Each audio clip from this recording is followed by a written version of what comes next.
In this video, we're going to be talking about the basics of money. You make money, how to save it, how to invest it, how to go around it, common sense, or what I think is common sense for people.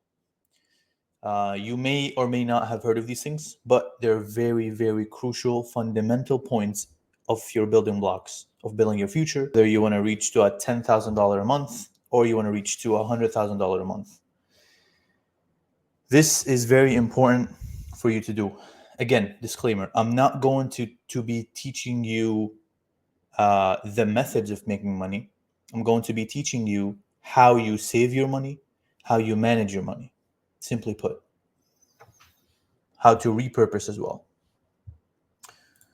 So I just made this generic income statement. And by the way, I have the same exact format for my actual own formatting. This is just one I generically made, but numbers are made up, but they give you a great example of what you need to work on. Basics of money. It does not matter how much you make money. It doesn't matter if you make $100,000 or you make $30,000. It's not how much you make, it's how much you keep out of those.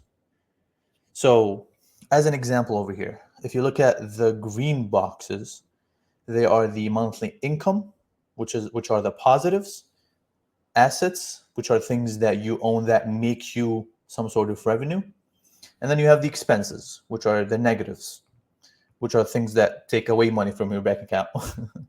So, which are liabilities and monthly expenses. So let's start with income. Let's say I have an engineering full-time job that gets me $5,000 net payment, right? So I'm not counting any taxes over here. You can do your taxes, but you have to factor in the net income. Do not put your pre-tax numbers if your country has taxes. If not, then bro, you are lucky. So my first income, let's say it's engineering, and I make $5,000 monthly. Cool? Cool. So, all right. So the income is $4,000, total $4,000. Cool. Let's say my other part-time job is personal training, and that gets me $3,000.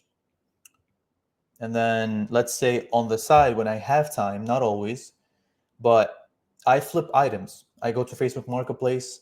I buy things, whether they're like laptops, cars, whatever the case may be, and then I repair them if need be, and then flip them for a little bit more money. Let's say I make $500 on that one. So my total monthly income is $7,500. Cool. Now, because we live in a world where, shit hits the fan and you need to pay money in order for you to live, that's crazy, man. In order for you to live, you have your monthly expenses. You have rent, phone bill, gas money, food, music, which are like whatever other things, student loans, car insurance, miscellaneous utilities. I try to include like a good example of all things bunched up. So as you can see here, my total is totaling to be $3,800. Now, with a quick math on Excel, you can literally just type in this sum function, which basically just choose all the columns over here and all the columns over here and get your net income. So this is how much I keep out of this much money. As you can see, this is literally almost half the money I have. That's half of what I made. So everything else, the first half, just went for expenses. And I would say this is considerably way better than what most people think it is. I'm just giving a generic example, but just for the ease of process and ease of math. So I made 7,500. Well, that doesn't matter because 3,800 of them are gone to expenses. So they're poof, they're gone. Cool. Now my net income is 3,600. Now you can choose to do two things with this money. Either spend it on your liabilities, which will get you nowhere. So if you want to buy a new car, even though your first car is working, but you want to buy a new car, that's a liability. That's something that sucks money out of you rather than makes money for you. Same thing with a motorcycle, whatever the case is. House. Oh, by the way, just so you know, a house is a liability. It's not an asset because you live in it and it's sucking money out of you. Yes, you're going to sell it after 30 years if you have a 30-year mortgage, but that's not sustainable. So same thing with phone. Now, notice how I put phone in both liabilities and assets. If you use phone, to suck up your time on social media, connect with people, just to talk, just to gossip, just to waste time, then it's considered as a liability. Now, if you buy the latest iPhone, for example, but you put it into use, you use it to connect for profitable purposes, then it will be considered as a phone. I don't know why I put lawnmower, but I was thinking, let's say I have a side job of lawn mowing for clients, for example.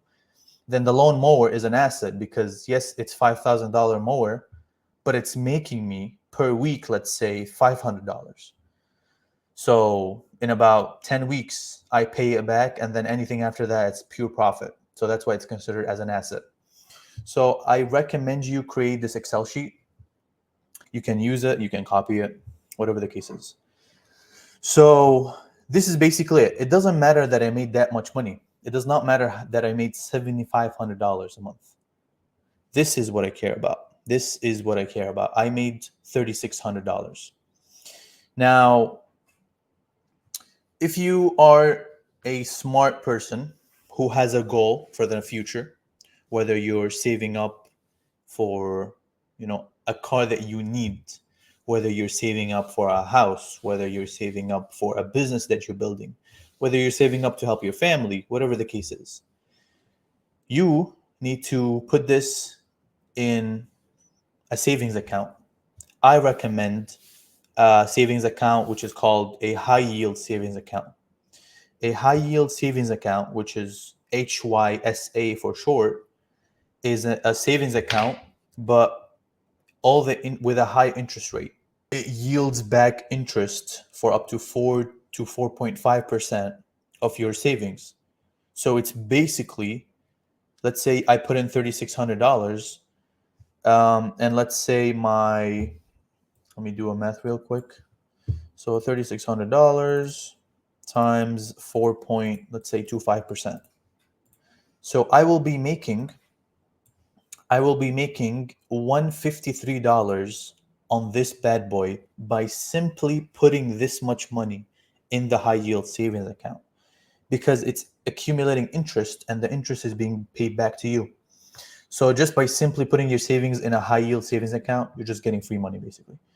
So either that, or if you feel like it's too risky or you don't know what you want, just put it in a normal savings account. Heck, even take that out and put it in a side thing. Once you reach to a specific number, let's say, as you can see here in the column below, I put a monthly savings. So let's say savings in 1 month, okay, $3,600. In 2 months, it's going to double. 3 months plus 4 months, 5 months, 6 months. Next year, if I'm able to maintain the same savings, I will be able to accumulate up to $44,000. So then and only then you will be able to attain whatever you want to attain.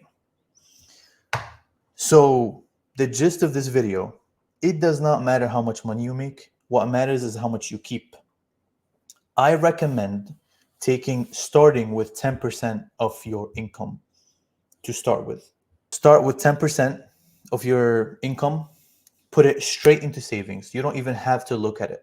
Once you get your paycheck, take 10% out, put it in your savings account. That account is not for you to use. That account is, forget about it. Just keep building it until you have a goal. Let's say your goal is to buy a new lawnmower, for example. And this new lawnmower, for some reason, it costs $20,000. Cool. So I'm not going to touch this high yield savings account until I reach to month 6. Then and only then I will have accumulated $22,000, and then I will use that money for me to purchase this asset. So hopefully that puts sense in your head. It does not matter how much you make. Even if you make, heck, let's play around with this actually. Let's say I make $1,500, $1,000, and then let's say I make 0 on this bad boy. So let's take out the rent because now I'm in debt.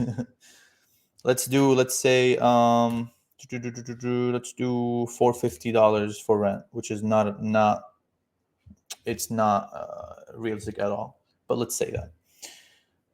So, oh, I made $2,500, but that doesn't matter because my expenses are $2,200. So I'm only keeping $200. So this is what I care about. Let's up and up a notch. Let's say I make $10,000 off of my engineering job and $5,000 in my personal training job. But because I make that much money, I'm gonna go balls to the walls and live on the most luxurious part in the most luxurious apartment in the city. That's going to cost me, let's say, $12,000 a month. You live in a mansion, bro, whatever the case is. So $15,000 multiplied by that by 12. So I'm making 180 grand a year. That's a lot of money, cool. However, because I made this dumb decision to rent a $12,000 apartment, I'm only keeping $1,000. So I'm basically just living a paycheck to paycheck. So it doesn't matter how much money you make. What matters is how much you keep. If I'm smart with my money, if I make 15,000, however, I stay in my apartment, which let's say costs $2,000. Look how much money I'm accumulating, bruh. In 1 year, I will be making upwards of one, I will be saving, sorry, up to $134,000. That is a wealth builder right here. So this is a generic example, but hopefully you understand my point. So hopefully this helps. At the end of the day, it's not how much you make, it's how much you keep. I've said this multiple times in this video, but because it's that important.